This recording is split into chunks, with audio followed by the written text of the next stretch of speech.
சிவகங்கை திருப்பத்தூர் அருகே 10 சவரன் நகைக்காக மூதாட்டியை கொலை செய்த வழக்கில் பெண் ஒருவர் தனது ரகசிய காதலனுடன் கைதாகியுள்ளார்.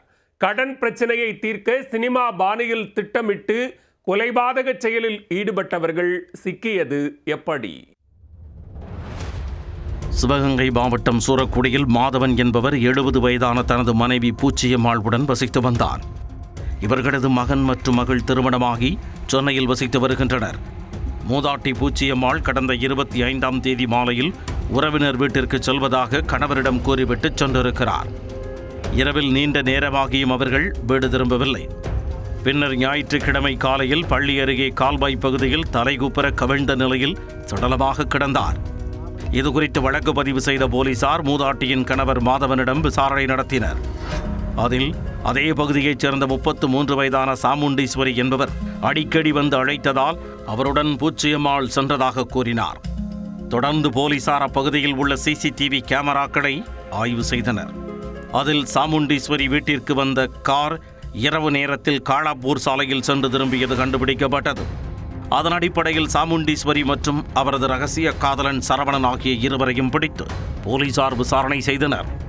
முதலில் எங்களுக்கு எதுவும் தெரியாதுங்க என்று அவர்கள் கூறியுள்ளனர். உடனே சாமுண்டீஸ்வரி வீட்டின் முன்பு நிறுத்தப்பட்டிருந்த காரில் இருந்து எடுக்கப்பட்ட 10 சவரன் நகைகள் எப்படி வந்தது என கேட்டதும் இருவரும் திருதிருவென முழித்துள்ளனர். தொடர்ந்து போலீசார் தங்களது பாணியில் விசாரித்ததும் அதிர்ச்சியூட்டும் தகவல்கள் அம்பலமாகியுள்ளன. சாமுண்டீஸ்வரியின் கணவர் ஓராண்டுக்கு முன் இறந்ததும் தனது 2 குழந்தைகளுடன் சென்னையில் வசித்து வந்தார். சென்னையில் சரவணன் என்பவருடன் அவருக்கு பழக்கம் ஏற்பட்டுள்ளது. பின்னர் திருவிழா உள்ளிட்ட விசேஷங்களுக்கு சூரக்குடிக்கு சாமுண்டீஸ்வரியுடன் சரவணன் வந்து சென்றுள்ளார். அப்பொழுது மூதாட்டி பூச்சியம்மாள் நகைகளுடன் உலாவியது அவரின் கண்களை உறுத்தியுள்ளது. 3 நாட்களுக்கு முன்பு சாமுண்டீஸ்வரியின் உறவினருக்கு குழந்தை பிறந்துள்ளதை பார்ப்பதற்காக சென்னையில் இருந்து அவர்கள் சூரக்குடிக்கு வந்துள்ளனர். வந்த இடத்தில் தனக்கு கடன் பிரச்சனை இருப்பதாக கூறிய சரவணன் அதற்கு தீர்வு காணும் வகையில் பூச்சியம்மாளின் நகைகளை திருட திட்டமிட்டுள்ளார். அதற்கு சாமுண்டீஸ்வரி முதலில் தயங்கிய நிலையில் பேசியே வழிக்கு கொண்டு வந்துள்ளார். இதையடுத்து சம்பவத்தன்று சாமுண்டீஸ்வரியின் அழைப்பை ஏற்று வீட்டிற்கு வந்த மூதாட்டியை போர்வையால் போர்த்தி மூச்சை திணறடித்து கொலை செய்தது தெரிய வந்தது. மேலும் அவர் அணிந்திருந்த 10 சவரன் தங்க நகைகளையும் பறித்துள்ளனர். அந்த நகைகளை கார் கியர் பாக்ஸில் வைத்துவிட்டு மூதாட்டியின் உடலை சாக்குப்பையில் மூட்டை கட்டி இரவு வரை காத்திருந்தனர்.